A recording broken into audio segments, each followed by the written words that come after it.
Hello, and welcome back to the Ask the Color Expert podcast. Today's special guest is a dear friend. Her name is Trish, and she owns the Barbarella Salon in Ambler, Pennsylvania, my hometown.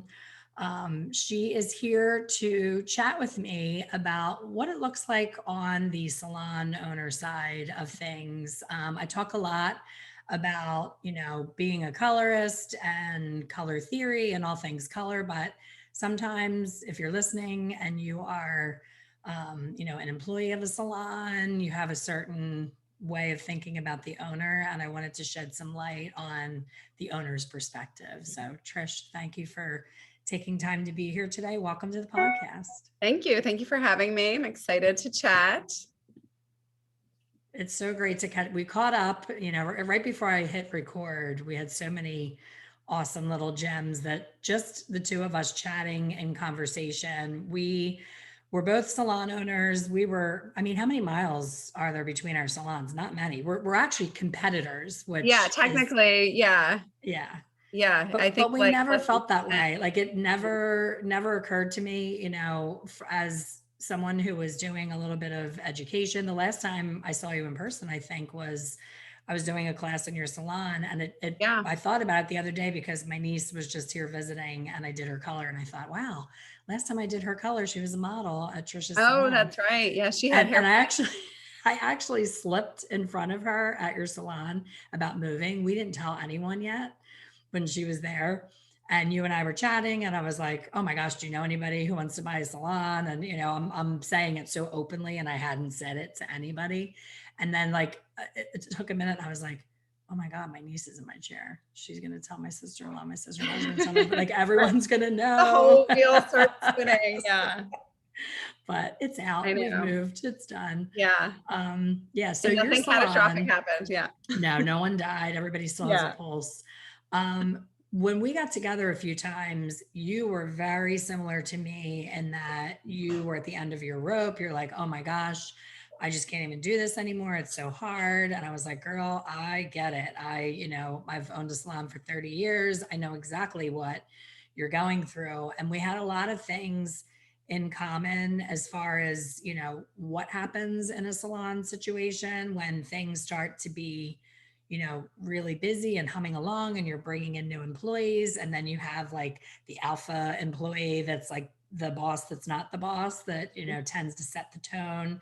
And as the owner, we always are trying to keep the peace, right? We're just like doing 100%. anything to get people to get along. So I would love for you to share that part of your journey when we would get together and you were like, oh my gosh, does it get any easier? And I'm like, no, it doesn't. You just have to do things You just a learn how to little react differently. differently, right? Exactly. Yeah. So to your point, I think our first meeting of this was like at a Starbucks, like after a class that you had taught many, many moons ago. And, I looked to you for advice and just came to you, just what you had said, what am I doing wrong? What, like, there has to be something that I'm doing. And it's like, you have to recognize the problem and deal with it. And this person, at the time who I had a toxic employee who was just ruling the roost and spreading, just negativity. And I had tremendous fear to confront her and, rock the boat. And I was just trying to placate this person and that person. And, the expression of you're trying to please everyone, you're not going to please anyone. And it would always, just come back to bite me. There'd be a few months of peace, and then it would all happen again. And I don't know how many desperate, phone calls or texts I sent you. And I was like, this is it. And you're like, all right, just do it. Just rip off the Band-Aid, let the person go. And then I would chicken out, or they would be on good behavior for a few weeks. And then, it would happen again or something. And then in that, you start to think like, am I the crazy person? Like, did this actually happen? Were they actually out of line? And you start putting this stuff in your head because you don't really want to confront what's actually happening, because confronting it means you're going to lose income. You're going to, in your mind, this is what you're thinking. You're going to lose income. What if the other team members leave? What if they spread bad rumors about me? What if they tell people this, that, and the other thing? And, I lived in that what if scenario, I think for like 5 years when it was all said and done. And when it finally happened and, they were like, oh, it was like, oh my God, like, why didn't I do this 5 years ago when you and I sat at Starbucks the first time and had coffee? And you're like, just do it. It's going to be so much better on the other side. And you were right. And it was so much better on the other side almost immediately. I mean, and again, like, I don't think this person is evil. I don't think they're bad. It just was not a good fit. And, they've gone their own way and, have lots of success in your life. And that's great. And it wasn't good for us and our team. So I think it's not anything personal to you either. I think when you have that alpha employee, it's they have their own frustration of what they wanted their path to look like. of course, She yeah. may have secretly been like, I want to be the owner, I want this to be my salon, but they see the work that you do that they're not willing to do. So Yeah. it's like an internal battle within themselves. It's funny because as soon as when Alicia and I taught that class at your salon, as soon as we rolled our cart in with all of our equipment and everything, that your alpha was late, and everybody was like waiting on her, and it's like as soon as she came billowing through the door, I was like, I Yep. see what's going on here. She's the Yeah. boss that's not really the boss, and Oh yeah. everybody's kind of like, bowing to her own rules. And I see it. You're not the first salon owner to do it. I did it too. You won't be the last. It's a Right. common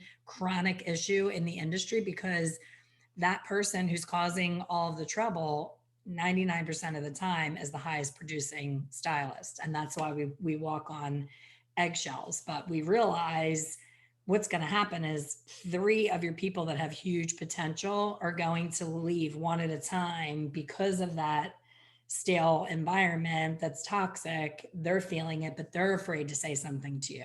Yeah. So it's like crazy how it all falls, it trickles down to everyone. And it had honestly gotten to the point where people weren't even scared to say anything to me any longer, but I still was so scared to just do it because of the repercussions. And how's it feel on the other side? Nothing bad happened, right? Nothing Everybody's good. bad happened. I think you've expanded a lot since you finally pulled the trigger on that, right? Yeah, Didn't I everything mean, grow after that?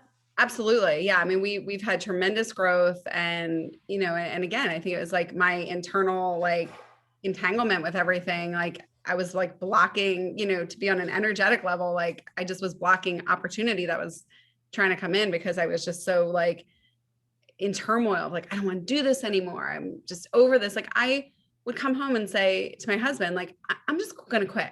Like instead of like letting go of this, I was to that point where I was like, I'm just quitting. I'm just not gonna do this anymore. It's not what I want to do. And it was all because I had this situation that I just didn't want to confront. And on the other side, it's much more easeful. And to your point, much more growth, much more just opportunity, like you said, to see these other people grow and their appreciation. And we so value what we have as a team now, and that spirit and that vibe and camaraderie, and it's just amazing. We fiercely protect that. So now, like if anything starts to come in, or anyone starts to diva out, or show any alpha symptoms, we're like, like we're not going there. Like, let's come back down and like suss this out. And no one's really gotten to that level. Like we've lost some people this year, but it hasn't gotten to that level of the previous situation. And I think the people that you lost during or post COVID, I Yeah. think that was something that happened to everyone because Yeah. COVID, shined a light on issues that were already there. 100%. Everybody kind of was in a collective timeout of, is this really what I want to be doing? I'm positive, I don't even know the people, but I'm sure it had absolutely nothing to do with you or the culture because you've grown so much and you have a Yeah. great culture. But it just, when people are getting free money, there's a lot Yeah. of that going on where they're sitting back and they're like, hey, if, Uncle Sam wants to pay me, I'm not going to Right. stand on my feet all day. But I don't think they're thinking of the long term of what happens when that free money runs out. They're going to have to Yeah. start all over again in some Yeah. There form. was situations where, personal reasons someone had to be home with children and, just so many things shifted. And I think people got a taste of doing outside hair and, this on the side thing, which I don't believe will last Oh, forever. kills me. And then the whole, as you know, like in Pennsylvania, being that we can't have booth rental salons, the suites have now, invaded the area. So that has been enticing to some people. And we did lose a stylist to a suite. So, it's like, okay, like, is this like a real threat? Like, is this something we have to really prepare for and not worry, but just like, how do we combat the appeal of a suite to the future? Yeah, I could make a whole other podcast about all the Yeah, reasons that the suite is going to be different than people expect it to absolutely. be. And you should make that podcast. Yeah, I will. I promise. But we also have something else in common. As you know, when you and I, have been friends for a long time, and I would, we would chit chat as girlfriends, and I would never have like the life coach hat on. It would just be us talking as friends. And then you had asked me about the coaching that I did with my life coach, and you were like, do you want to be my coach? What do you think? And I was like, I feel like you're not going to open up to me because we are Yeah, friends. And there is that, weird spot, like, especially with sure. personal things. Yeah, But I was like, please reach out to my coach because I really think that, you're at a place where it could do wonders for your family life, your business life, your own self, just all around amazing thing. And I warned you ahead of time that it was, a painful but worthwhile process, and you ended up doing it, and you are like her poster child, like when she refers to the I coach don't know if training that's a good process. thing or a bad No, it's a great thing. thing because it's something that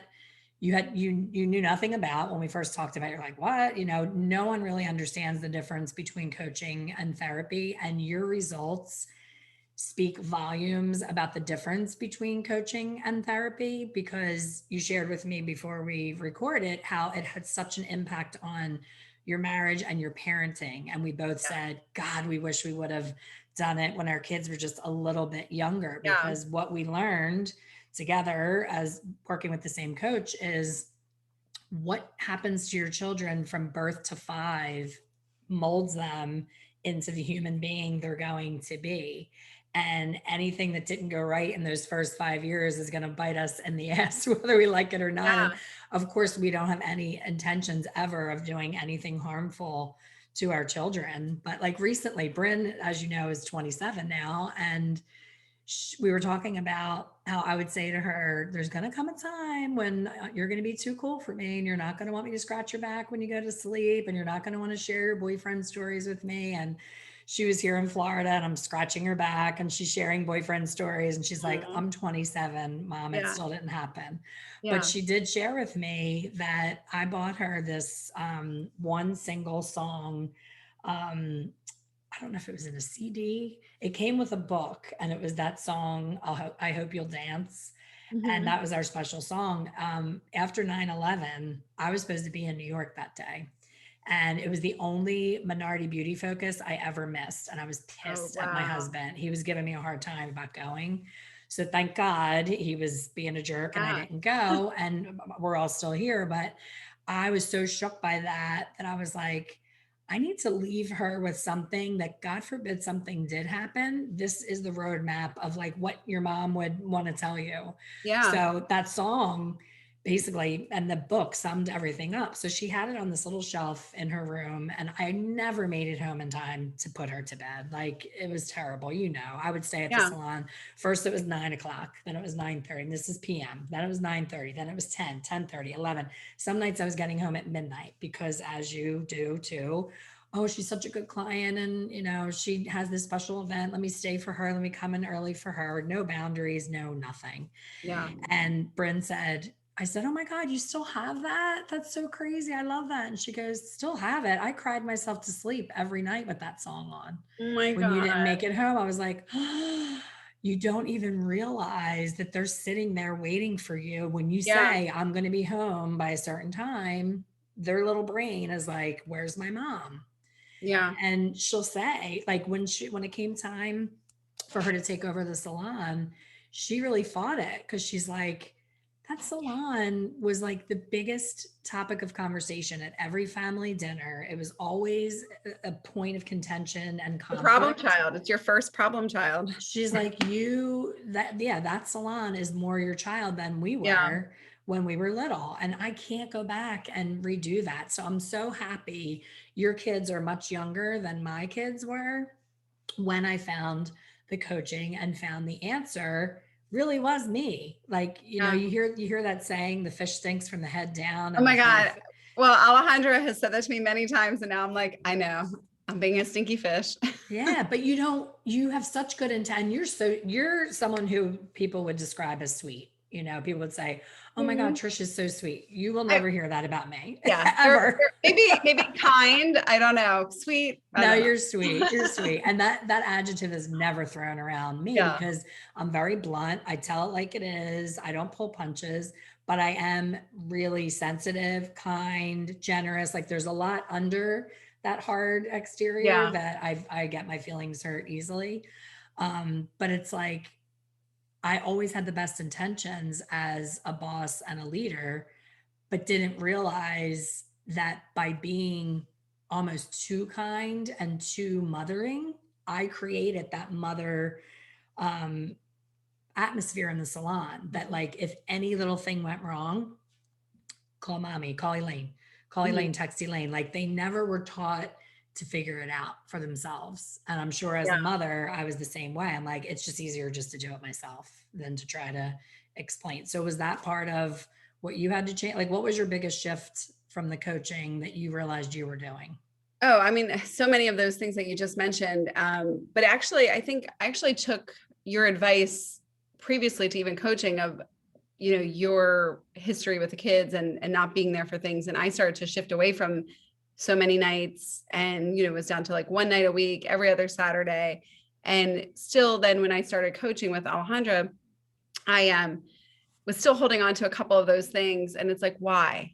Oh, well, because, the client, because of this, because of that. So that's one thing that's definitely shift. Like I'm home by last night, I got held a little late, but it was a new employee, but by 6:30. Nice. I don't work Saturdays anymore. I'm down to 2 days behind the chair. Like I'm just really respecting it's, I guess the biggest thing is respecting the standards that I'm going to set in my life and upholding those standards, whether it has to do with my family or the business or whatever I'm dealing with. Like, okay, that weird tingly sense is going off. This feels uncomfortable. Like, am I doing something that I shouldn't be doing as it pertains to like what I'm trying to uphold?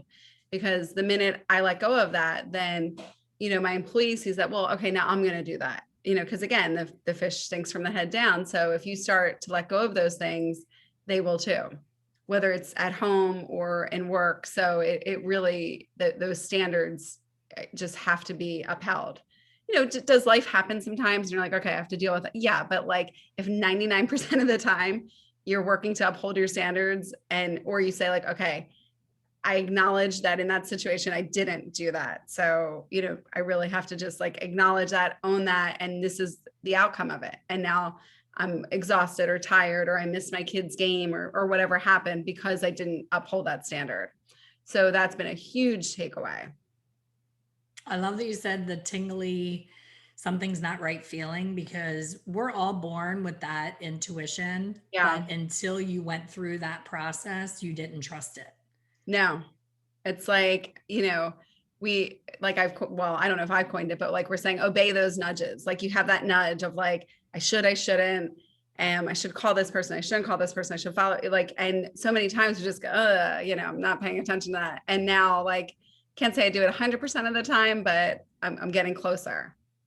But do you find too, when you know you're going against the new you, I call it like, pre-coaching, after coaching, you're a Yeah. totally different person. So when you are going through it and you go back into reaction of like what you would do. You know, I'll often say I'll get like an email and I'll be like, oh, old me would have said, and I just say it out loud so that I can get it out. The old me Yeah. wants to respond this way, and then I take a breath and I very carefully word in the kindest way where I'm getting my point across, and it's not passive aggression. There's a difference Right. because Yeah. No. people will say, like my one girlfriend will say, well, I said to him, you know, like, I forgive you for this, um even though now I'm suffering. Like, she'll get her dig in I have that afterwards and I'm little like, butt in there. that's Yeah. passive aggression. Like, Yeah. that's not the right approach.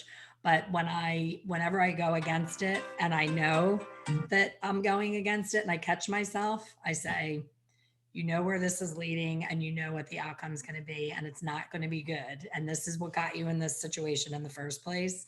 So Yeah. just stand your ground and be who you are, and the people that matter are still going to be there, and the ones that don't like the new you because it's the mirror to them, Hmm. and it's showing them their behavior and how they're used to you reacting. So Yeah. that's the part I think that was the biggest aha for me, especially when dealing with the salon culture. You know, it was hard to undo that mother role because that's all there ever was. But now I watch Bryn, who did not establish that mother. She's younger than the whole staff.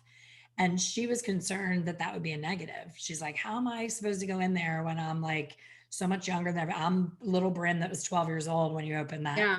location. And now I'm supposed to be their boss. And I'm like, you have been coached. You've gone to college for entrepreneurship. You understand how to be a true hands off leader who teaches people how to fish. You're not fishing for them and feeding them one meal, you're teaching them how to fish.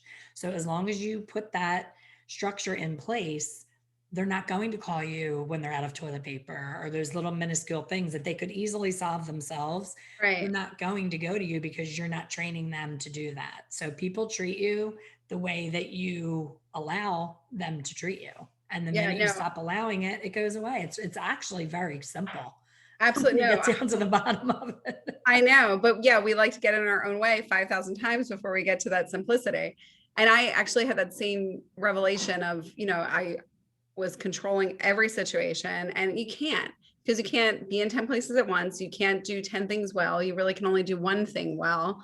So, when you're trying to be home and then you're like getting these phone calls and then you're like, this is so irritating. But again, you're allowing it to happen. So it's happening repeatedly. So, hiring a manager who my manager is phenomenal. And then another co-manager who's amazing, like, and just directing it, like, this is the vision. This is what we see. Okay. We're all on board. We get a group kind of effort going. And yeah, I mean, I still take the reins on a lot of things and the major issues, but they have enough leeway that they can make decisions in my absence, knowing my vision of what I want it to be and how I would handle things. And sometimes it's not exactly how I would handle things. Sometimes it's better than how I would handle things because I'm dealing with 10 other things and they're just focused on this one issue. So yeah, so absolutely, like, delegating and letting go of so many things has been a huge part of this as well.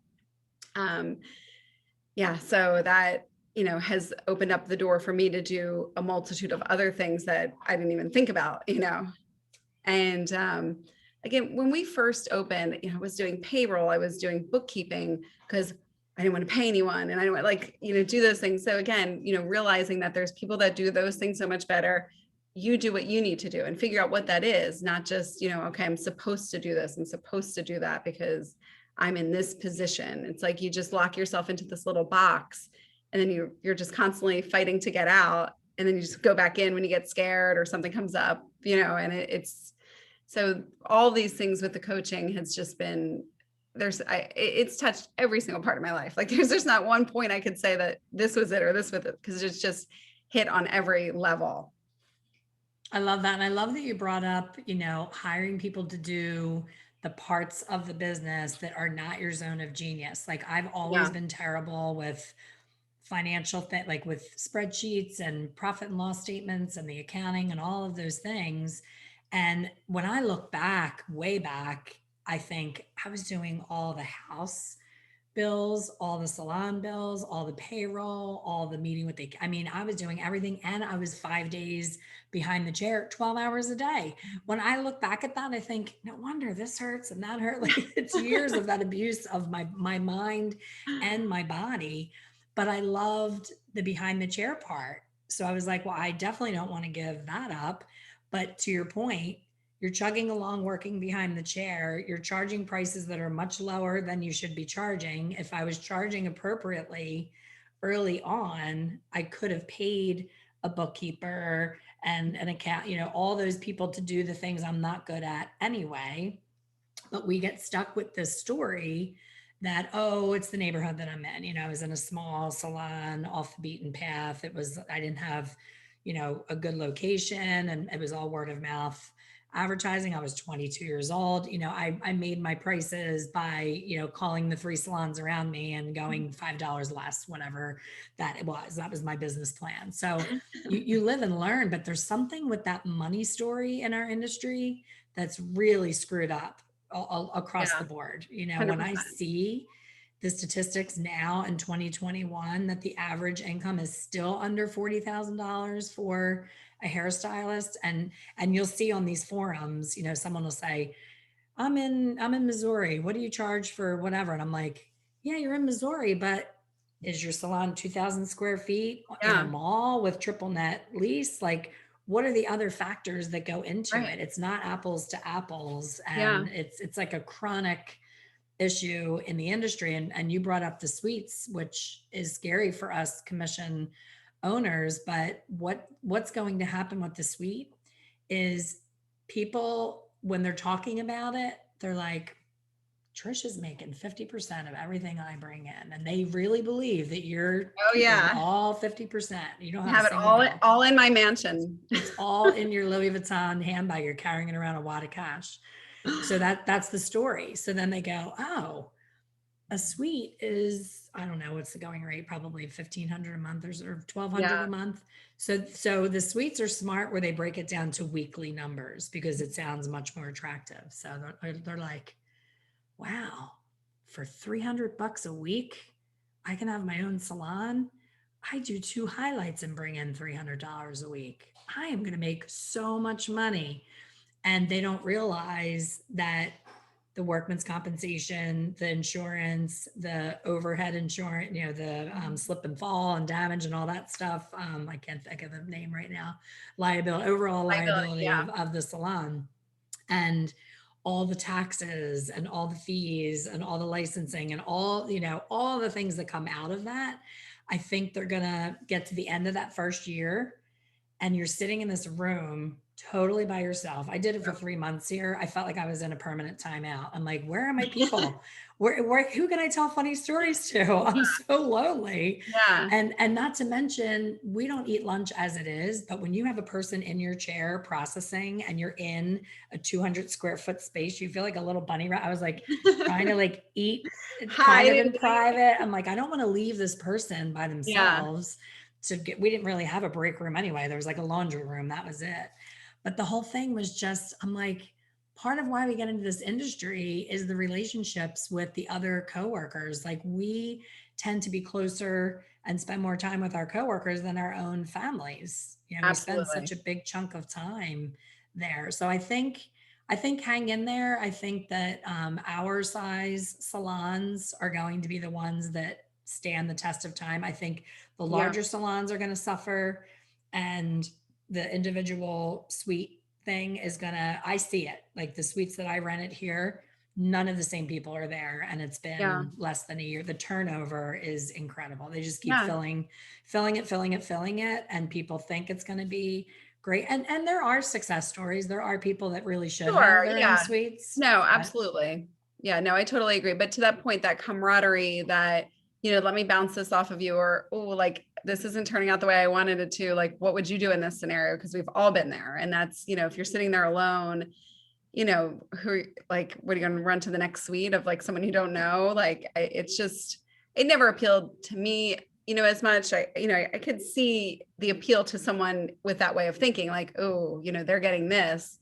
But I think, I don't know if it was you, who did an exercise where they showed, okay, the salon gets $100 for the service, We and people handed up, we're take like, away here's the dollars. electric bill. Here's Yeah. the, there's And nothing left. here's the $8 that the salon owner is left with, if that, and it's just really funny. And I think that goes across a lot of small businesses, that people think, oh, you own a small business, so your rate's going to be 20% higher for that. It's like, it's not, we obviously do it for much more than the money. Let's just put it that Absolutely. way. And you brought up a good point with COVID, with people getting a little taste of, I'm going to be on my own. I'm going to go to people's houses and do hair, and I'm going to do hair in my backyard and in my basement and all that.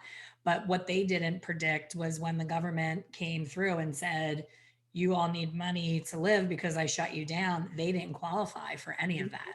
Yeah. So there's always going to be pluses and minuses. And with COVID, with the COVID relief, it went to our employees, not to us. It was a Yeah. payroll thing. So if you're not on your own payroll, you didn't get it.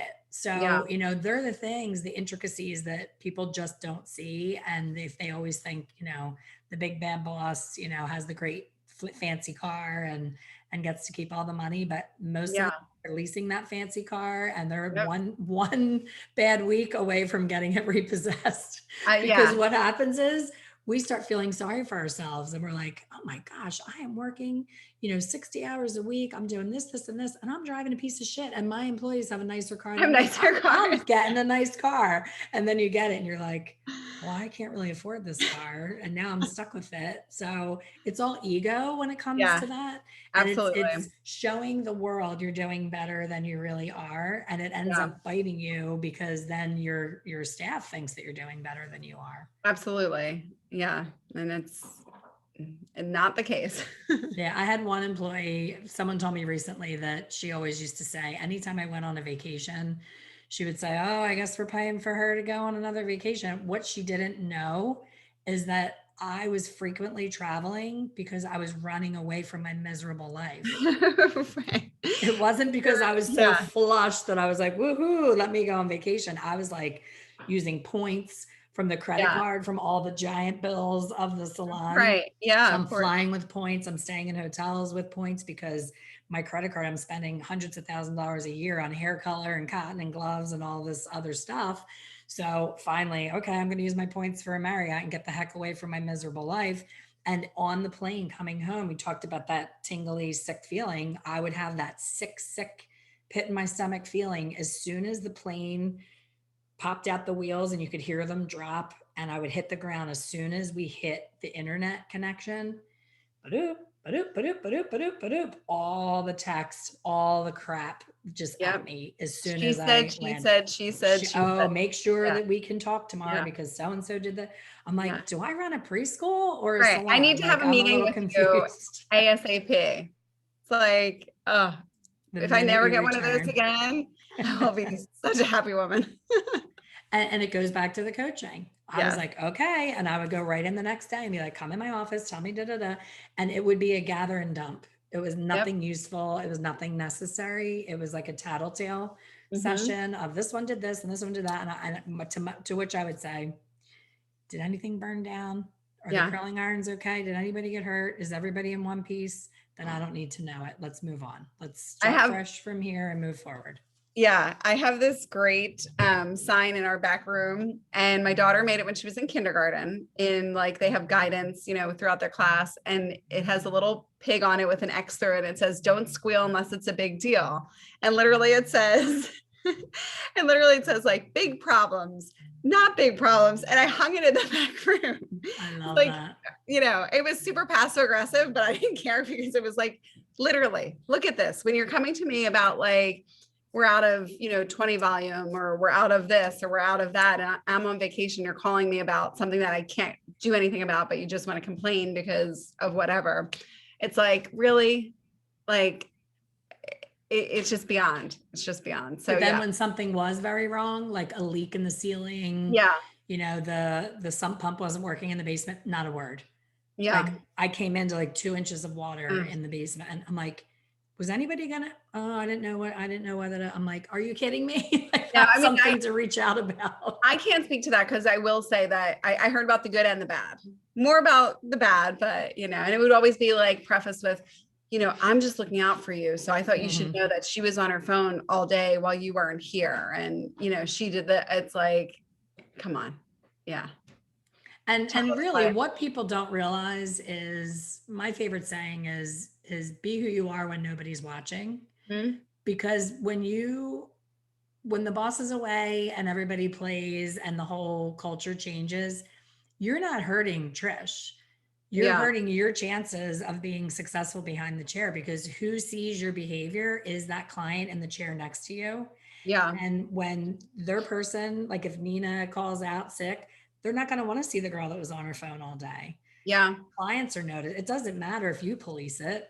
Yeah. Clients want your attention. They're paying for your attention and they want you to be professional. So when you think you're getting away with something, all you're doing is showing that you're a different person And behind when you're not being supervised. And that just right. shows you're not truly passionate about what you do because you Oh, don't want to be on 100%. your phone. Yeah, because clients, I mean, when people who've displayed those behaviors have left, it's like, oh yeah, like she never really seemed to be into it or whatever it was. It's just, yeah, 100%. You're absolutely right. They are always aware. People are much more observant than we give them credit for, and they get it. The thing that really drove me crazy with client feedback was the crappy shampoo.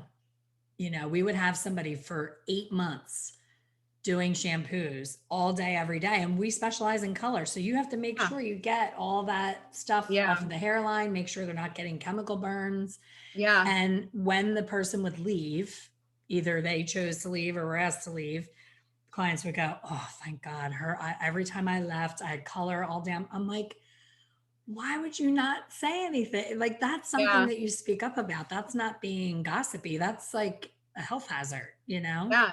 No, absolutely. And we actually just had a class on this with Jay Williams about feedback and how, setting up your environment to accept feedback. Cause a lot of us are like, we want feedback, but we don't want the feedback we don't want to hear, So like that's probably a whole other podcast in itself. But that was really interesting. And I have to look at myself and say, I do want that feedback, but do I open myself up for any feedback? So Well, that we I'm all, still we all working on. freak out when we get the one Yeah. negative Yelp review, and you think, why didn't that person tell us instead of feeling like they needed to go on social media and Right. say something negative? But people get a lot braver behind the keyboard than they do to your face. But Yeah. even just an anonymous email to you, they don't have to be telling us Right. who they are. They could set Yeah. up a Gmail or Hotmail or whatever and just send an Yeah. anonymous email. But people don't take the time. They just like to shout it out from the Yeah. rooftops and not own it, I mean, I which think, is a shame. yeah, we've been very fortunate to, it's been very minimal, but I'm happy when people say like, oh, this is good, or, yeah, this is a little uncomfortable. Like, I want to hear that. You want to know, you want to be able to fix the problem. I mean, again, you don't want to cater to every little thing each and every time because you're then, just running your life for all these other people's requests and that does not uphold those standards. I love your new language. I love your whole demeanor. Like you are a totally different person. I have not had the blessing of seeing you in person in several years, but from the second you came on to this call and I could see you because we're live on Zoom and doing the No masks. recording, like Yeah. everything about you is just lighter, happier. You seem so comfortable in your own skin and it's so beautiful to see that transformation and know how happy and free that you must feel with not living with that constant anxiety and pressure Yeah. of that dreaded what if. Absolutely. I mean, I wish I could say in earnest that it's completely gone, but no, it's, No, it never will be. no, it never will be. And that's, a work in progress. And, the coaching is still a work in progress, but I thank you. I mean, I feel so much lighter and, it is showing in so many areas of my life and it's the best thing I've ever done. And I don't know when I'll be able to stop because I'm like, just when I get to the point where I'm like, oh, maybe this will be the, and I'm like, no, I still need work. Keep it coming. Now, just know that when you hesitate and you start to overthink, remember that that's the old you. Yeah. Flick her away because Yes. she's never going to be right. The Yeah. old you's never going to be right. Yeah. At 100%. Yeah. And it is hard to be like, oh, I thought I got so far and now I feel this again. And it's like, but you didn't go all the way back. Right. You came to here, you didn't go all the way back there. And that's something, with coaching, like she's reminded me, because I'm like, I'm right back. She's like, nope, you're not right back where you No, started. not at all. You're at a Yeah. very different place. I'm like, okay. That's amazing. I'm so Yeah. proud of you. And thank you for Thank you. sharing the story, because we are not alone in going through these things. It No. is, the norm in being a leader and a business owner. So if someone listening is like, oh my gosh, I'm not the only one, even if they have Yeah. that feeling, whether they even move forward and do any type of coaching, just knowing that it's, a very common thing, and Yeah. that they're not alone. And that's what we're Absolutely. all here for. So reach out, check Yeah. out check out Trisha's salon. What's your website so they can check It out is your? barbarellabeauty.com. I love And that. yeah, we're have some exciting things happening. We're kind of doing a facelift there. We're transitioning, like I said, into more of a color cutting, specializing, and not focusing on every little service we possibly could do, and just honing in on a couple of things that we really all enjoy doing as a team. Smart. Transitioning the space and bringing in more of a boutique feel with a lot more retail items, just kind of, spice it up a little bit.